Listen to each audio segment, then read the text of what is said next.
Al igual que durante el juicio de Juan Antonio Tony Hernández, una serie de actos sanguinarios han sacudido a la nación, apuntando directamente a aquellos que tenían conocimiento de las oscuras actividades del expresidente Juan Orlando Hernández, en la antesala de un juicio inminente que amenaza con revelar los hilos que lo conectan con una poderosa organización criminal, responsable del envío de 500.000 kilos de cocaína hacia los Estados Unidos.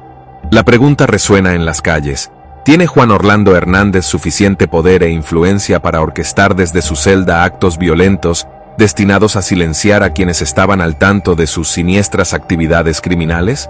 La respuesta es incierta, pero la realidad es innegable.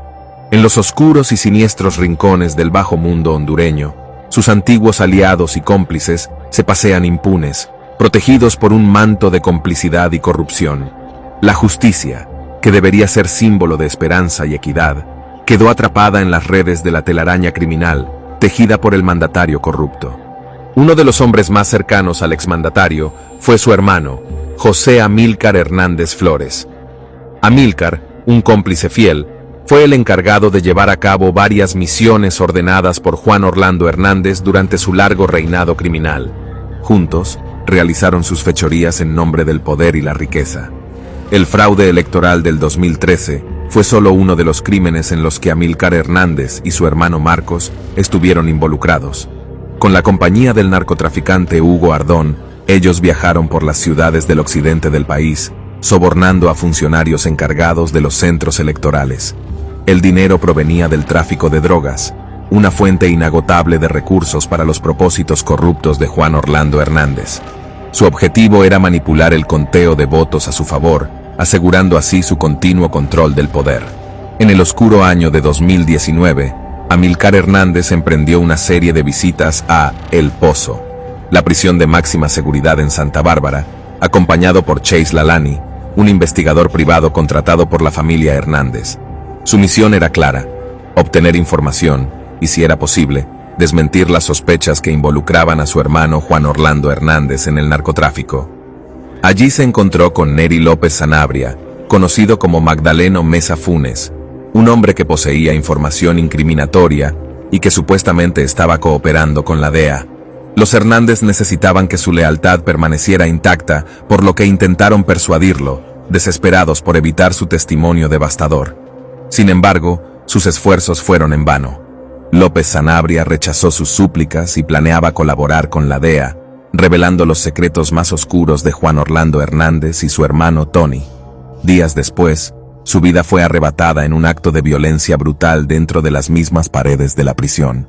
Un mensaje claro para los traidores que se atrevieran a poner en riesgo el imperio del narcotráfico. Entre los hombres de confianza del mandatario, destacaba el jefe de la Guardia de Honor Presidencial, Tulio Romero Palacios, un hombre ascendido a general gracias a su fidelidad inquebrantable hacia Hernández.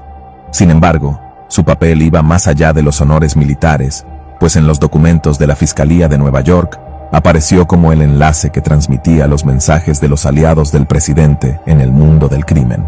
Un ejemplo de ello se remonta a noviembre de 2013, cuando se llevó a cabo una reunión secreta entre Yankel Rosenthal, Devis Leonel Rivera Maradiaga, Carlos Arnoldo Lobo, conocido como el Negro Lobo, y Héctor Emilio Fernández Rosa, alias Don H. Durante aquel encuentro, Rosenthal mencionó al coronel Tulio Romero Palacios como el enlace para acceder a Juan Orlando Hernández, una conexión clave en la peligrosa red de influencias. En otra reunión celebrada en marzo de 2014, el narcotraficante Arnaldo Urbina Soto le confesó al jefe del cartel de los Cachiros, Devis Rivera Maradiaga, que su principal canal de comunicación con el presidente era el coronel Romero Palacios. A través de él, transmitía consejos destinados al presidente Hernández. El militar se convirtió así en el puente entre el poder político y la criminalidad despiadada. Edwin Iván Archaga Carías, señalado de ser primo hermano del líder de la peligrosa Mara MS-13 en Honduras, Yulan Adonai Archaga Carías, también conocido como Alexander Mendoza o El Porky, era otro de los hombres que gozaba de la confianza de Juan Orlando Hernández. Miembro de la Guardia de Honor Presidencial, fue acusado por los exjerarcas policiales Osorto Canales y Ramírez del Cid de ser el líder de un escuadrón de élite, encargado de llevar a cabo asesinatos por orden directa del presidente. Ana García Carías, esposa de Hernández, tenía un papel activo en las actividades ilícitas de su esposo. Actualmente, se encuentra en posesión de la inmensa fortuna acumulada por el exmandatario gracias a sus actividades corruptas y de narcotráfico. A pesar de sus esfuerzos por mantenerlo en las sombras, investigaciones han descubierto que Ana García continúa al mando de 2 empresas de seguridad fundadas por su esposo, el infame Juan Orlando Hernández: Servicios de Seguridad Lempira, Sercel, y Servicios de Seguridad y Asociados, Sociedad Anónima, SSA. Estas compañías cuentan con un vasto arsenal de armas de fuego y un ejército de hombres altamente entrenados, escuadrones de élite preparados para llevar a cabo cualquier tarea, incluso la protección de altos dignatarios. En los oscuros recovecos del mundo del crimen, donde las lealtades se forjan con sangre y los hilos del poder se entrelazan con el narcotráfico, destacaba la figura del general René Orlando Ponce Fonseca, apodado CC-13. Los documentos de la Fiscalía de Nueva York dejaron al descubierto su papel como uno de los lugartenientes militares de Juan Orlando Hernández en esta trama criminal. Con el respaldo del presidente, el narcotraficante Giovanni Fuentes Ramírez gozó de un nivel de asistencia militar sin precedentes, y Ponce Fonseca se convirtió en su aliado más cercano. Desde el liderazgo de la 105 Brigada en San Pedro Sula, hasta convertirse en el jefe del Estado Mayor Conjunto de las Fuerzas Armadas, Ponce Fonseca brindó a Fuentes Ramírez seguridad, armamento y uniformes, fortaleciendo así su imperio de la droga. Otro hombre en la mirada de la justicia norteamericana es el exministro de Seguridad, general Julián Pacheco Tinoco, quien sucumbió a los oscuros encantos del imperio criminal dirigido por Juan Orlando Hernández durante una década. Según los documentos de la Fiscalía de Nueva York, Pacheco Tinoco brindó asistencia al narcotráfico desde los días en que Fabio Lobo, hijo del expresidente Porfirio Lobo Sosa, operaba impunemente en Honduras. Devis Leonel Rivera Maradiaga, ex líder del cartel Los Cachiros, confesó ante un tribunal de Nueva York la participación de Pacheco Tinoco en una red de protección al narcotráfico, permitiendo el flujo de drogas por Honduras. Entre las filas de los hombres de confianza de Juan Orlando Hernández, destacaba el general Freddy Santiago Díaz Celaya, quien asumió el cargo de jefe de las Fuerzas Armadas bajo la presidencia de Hernández en enero de 2014. El presidente saliente Porfirio Lobo Sosa fue el encargado de realizar este nombramiento, poniendo en evidencia una alianza oscura. Años después, Hernández elevó a Díaz Celaya al puesto de ministro de Defensa, un cargo que ocupó hasta la caída del régimen. El hermano del presidente, Juan Antonio Tony Hernández, comprobado traficante de toneladas de cocaína con la complicidad y asistencia de las Fuerzas Armadas hondureñas, reveló que solía tener encuentros privados con el general Freddy Díaz Celaya. Estas reuniones secretas, envueltas en sombras y complicidad, eran un testimonio más de los lazos nefastos que unían el poder militar con el narcotráfico.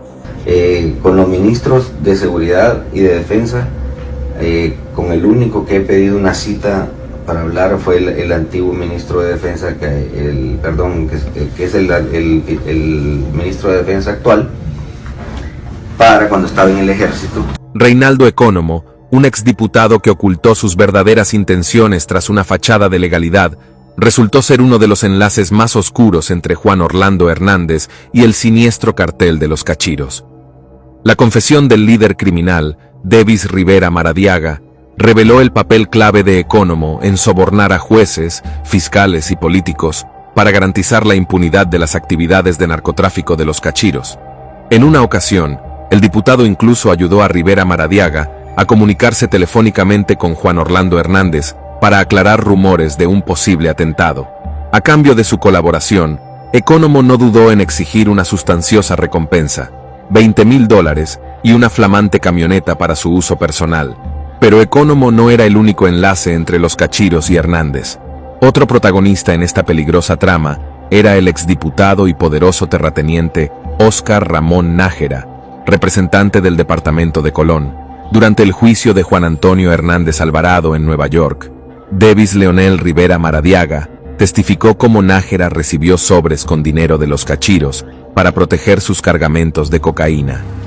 Y ese dinero, a su vez, terminó en manos de la fallecida Hilda Hernández Alvarado, para llegar finalmente a las garras del entonces presidente del Congreso Nacional, Juan Orlando Hernández, quien posteriormente se alzó como presidente de Honduras. Los cachiros, siempre sedientos de más poder, encontraron en los círculos políticos una oportunidad para crecer aún más. En una fiesta de cumpleaños de un pariente del entonces presidente Porfirio Lobo Sosa, Davis y Javier Rivera Maradiaga compartieron intrigas con figuras como el propio Juan Orlando Hernández y el diputado Óscar Nájera. Entre risas y brindis, los cachiros discutieron el apoyo a la campaña de Juan Orlando Hernández, mientras Nájera contaba cómo el candidato presidencial prometía convertirlo en presidente del Congreso si alcanzaba el poder en Honduras.